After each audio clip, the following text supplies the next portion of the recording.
आगे बढ़ते हैं। हरियाणा में कोरोना वायरस से सबसे ज्यादा प्रभावित जिलों में शुमार गुरुग्राम और फरीदाबाद के लोगों को राहत मिली है। उनके लिए खुशखबरी है। दरअसल इन दोनों शहरों में 1 जुलाई से शॉपिंग मॉल्स खोलने की इजाजत मिल गई है। आपको बता दें कि देशव्यापी लॉकडाउन के करीब 3 महीने के बाद गुरुग्राम और फरीदाबाद में शॉपिंग मॉल्स फिर से खुलने जा रहे हैं। हरियाणा सरकार ने रविवार को मॉल्स में लागू की जाने वाली मानक संचालन प्रक्रिया यानी कि एसओपी को जारी कर दिया। सरकार ने कहा है कि मॉल्स को तय एसओपी के अनुसार ही खोला जाएगा। ये जरूरी गाइडलाइंस अगले महीने से लागू होंगी। तो चलिए ग्राफिक्स के जरिए आपको हम बताते हैं क्या है मॉल्स के खुलने का समय, क्या है वो गाइडलाइंस जिनको जानना आपके लिए मॉल्स में जाने से पहले बेहद जरूरी है। और अभी गाइडलाइंस अभी हम आपको ये बता रहे हैं कि करीब 3 महीने के बाद गुरुग्राम और फरीदाबाद में शॉपिंग मॉल्स खुलेंगे। 1 जुलाई से गुरुग्राम में, फरीदाबाद में ये शॉपिंग मॉल खुल जाएंगे। हरियाणा सरकार ने बाकायदा इसके लिए एसओपी जारी कर दी है। मॉल्स को तय एसओपी के अनुसार ही खोला जाएगा। जरूरी गाइडलाइंस अगले महीने से लागू होंगी।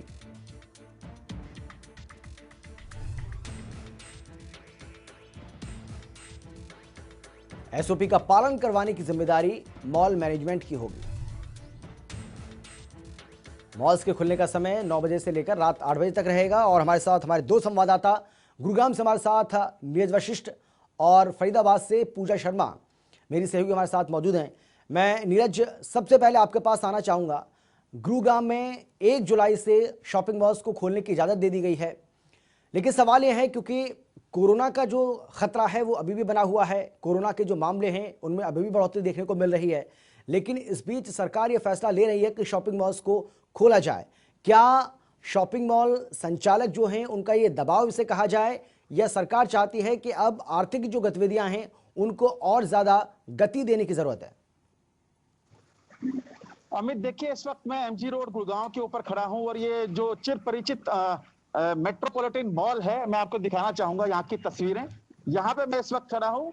अब सरकार के आदेश के बाद जो है यहाँ तैयारियां शुरू कर दी गई हैं, लेकिन कहीं ना कहीं जो सरकार के आदेश हैं वो अनलॉक 1 से आगे बढ़ने के हैं, जो कि 1 जुलाई से शुरू होने वाला है। आपको दिखाएंगे अमित यहाँ के हालात किस तरह से हैं, किस तरह की तैयारियां एमजी रोड इस मेट्रोपॉलिटन मॉल के अंदर की गई हैं। मैं कैमरामैन से कहूंगा कि मेरे साथ आए और यहाँ से आपको दिखाएंगे कि कैसे यहाँ पे तैयारियां की गई हैं, क्या तय मानक हैं जिनके आधार के ऊपर आपको मॉल के अंदर, अगर आपने गुड़गांव के एमजी रोड के ऊपर जो मॉल है वहां पे एंट्री करनी है तो कैसे और क्या कुछ तैयारियों के साथ आप गुड़गांव के अंदर आए। आप ये देख सकते हैं कि जो अभी एंट्री है, एंट्री पॉइंट के ऊपर हालांकि जो सुरक्षा कर्मी तैनात हैं वो भी तैनात हैं, और पर हर पल के बाद जो है यहाँ पे सैनिटाइज की प्रक्रिया को अंजाम दिया जा रहा है। आप देख सकते हैं यहाँ पे सुरक्षा कर्मी भी तैनात हैं, और अभी फिलहाल जो मॉल है वो बंद है, लेकिन जो मानक हैं, यानी कि जितने भी यहाँ पे शॉपिंग कॉम्प्लेक्स हैं, यहाँ पे एक गाइडलाइन जो है जारी की गई है कि कितने जो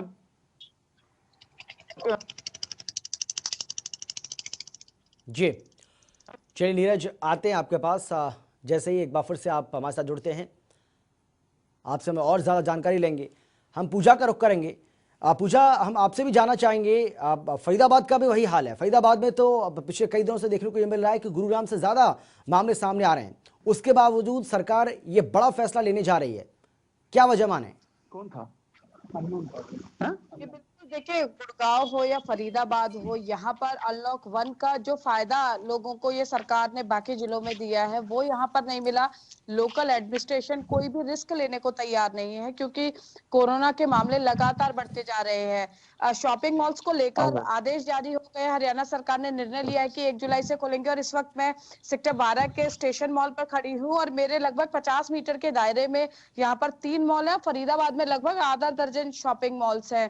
आज अधिकारियों के साथ शॉपिंग मॉल संचालक है, फूड कोर्ट होल्डर्स है, शॉप होल्डर्स है, उनकी एक बैठक यहाँ पर रखी गई जाएगी और उस बैठक में ये डिसाइड होगा कि इसको लेकर कोई ठोस निर्णय लेना है या नहीं लेना है, खोले जाए शॉपिंग मॉल्स या नहीं खोले जाए, और यदि खोले जाए तो क्या क्या गाइडलाइंस होगी। क्योंकि शॉपिंग मॉल संचालक लगातार दबाव बना रहे हैं, लोग भी परेशान हैं। जो लोग शॉपिंग मॉल्स में जाकर जल्दी बताओ। शॉपिंग करते हैं उन्हें काफी असुविधा हो रही है, क्योंकि दिल्ली आवागमन वो नहीं करना चाहते, क्योंकि दिल्ली में कोरोना के बढ़ते मामले हैं। तो ऐसे में कोई बीच का रास्ता निकालने की कवायद शुरू की जाएगी। लेकिन जो भी सिनेमा हॉल्स हैं इन शॉपिंग मॉल्स के अंदर, वो पूर्णतः बंद रहेंगे। गाइडलाइंस के अनुसार जो फूड कोर्ट्स हैं 50% लोगों को ही वहां पर अकोमोडेट किया जाएगा। सैनिटाइजेशन इंटरवल पीरियड्स में एक निर्धारित करके सैनिटाइजेशन जो है उसको निर्धारित किया जाएगा। एक बड़ी चुनौती है, क्योंकि पूरे मॉल्स को कई बार सैनिटाइजेशन की बात करें, हाइजीन की बात करें, स्क्रीनिंग की बात करें, तो किस तरह से इन सब गतिविधियों को जो एसओपीज निर्धारित किए गए हैं उनको कैसे उनकी पालना करवाई जाए लोगों से, इसके लिए तमाम एहतियात के साथ जिम्मेवारियां तय की जाएंगी। नगर निगम अधिकारियों की ड्यूटी लगाई जाएगी कि निरीक्षण किया जाए शॉपिंग मॉल्स का। लेकिन इन सबके बीच में एक बड़ी चिंता का विषय फरीदाबाद में ये है कि काम बढ़ता जा रहा है कोरोना को लेकर। इस तरह से, क्योंकि शॉपिंग मॉल्स खुलेंगे, आधा दर्जन शॉपिंग मॉल्स है, तो निरीक्षण और बाकी स्क्रीनिंग और हो सकता है मामले भी बढ़े। लेकिन अधिकारियों की संख्या कम होती जा रही है, क्योंकि ज्यादातर अधिकारी जो है वो होम क्वारंटीन हो गए हैं, कोरोना पॉजिटिव पाए गए हैं, या फिर कोरोना पॉजिटिव लोगों के संपर्क में आए हैं। तो बड़ा मुश्किल बड़ा निर्णय है ये, और इसी को लेकर ताकि लोगों को भी असुविधा ना हो, और हो सकता है कि 1 जुलाई का समय निर्धारित किया गया है, तब तक प्रशासन जो पूरी हिदायतें हैं उनका पालन करवा ले। एक शॉपकीपर्स की यहाँ पर एक ये भी क्वेरी आ रही है कि लोग पहले से ही आर्थिक मंदी का शिकार हैं, और शॉपिंग मॉल्स में मोटे मोटे किराए वो लोग भर रहे हैं, और ऐसे में जब 50% लोग आएंगे तो उन्हें खर्चा निकालना भी मुश्किल हो जाएगा, क्योंकि मास्क, सैनिटाइजर और बाकी जो प्रिकॉशंस वो रखेंगे उससे उनकी कॉस्ट बढ़ जाएगी। तो कश्मकश की स्थिति बनी है। 1 जुलाई का इंतजार शहर के लोगों को है कि जो इतने लगभग 3.25 महीने से शॉपिंग मॉल्स जो है उनकी रौनक बिल्कुल खत्म हो गई थी, क्या वो दोबारा से गुलजार नजर आएंगे या नहीं।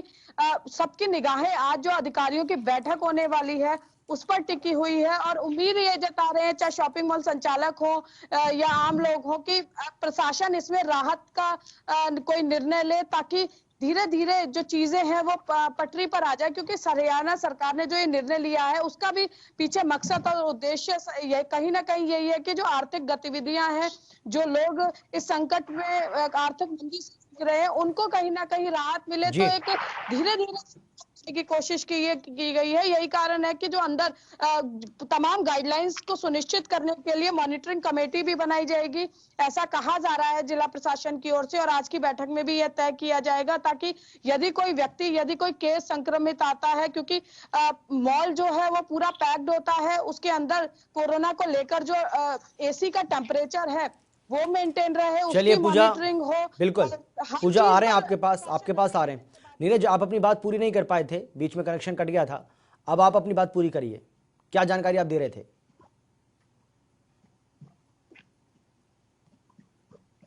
नीरज, सुन पा रहे हैं क्या आप हमें? बिल्कुल अमित, देखिए गुड़गांव के अंदर भी इस तरह की व्यवस्था है। जो यहाँ पे फूड कोर्ट है, हालांकि उन तमाम जो फूड कोर्ट की दुकानें हैं गुड़गांव के अंदर, उनको सिर्फ पैकिंग की अनुमति दी गई है।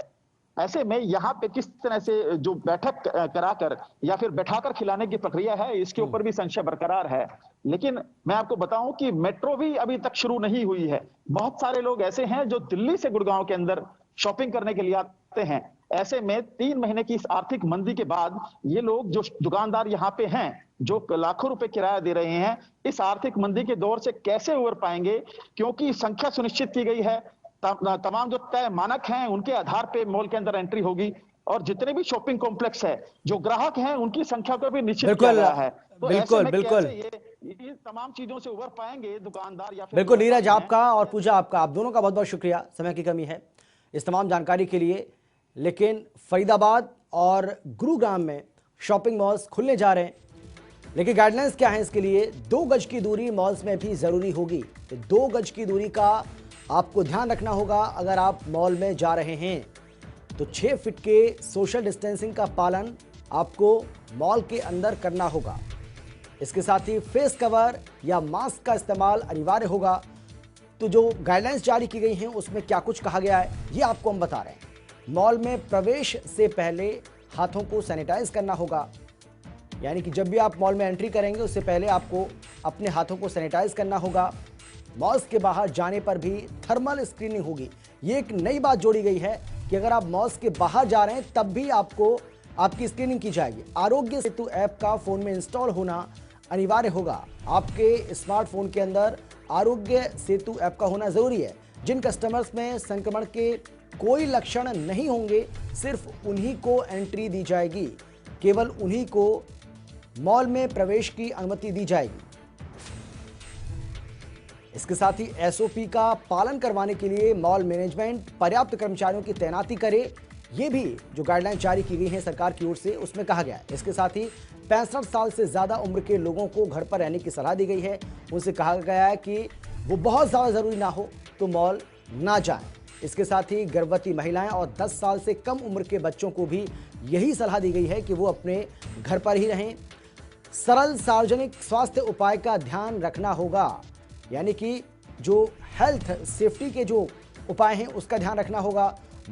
मॉल्स में लगे कर्मचारी और आने वाले लोग भी इनका ध्यान रखेंगे। इसके साथ ही केंद्र सरकार के दिशा निर्देशों का पालन करना होगा।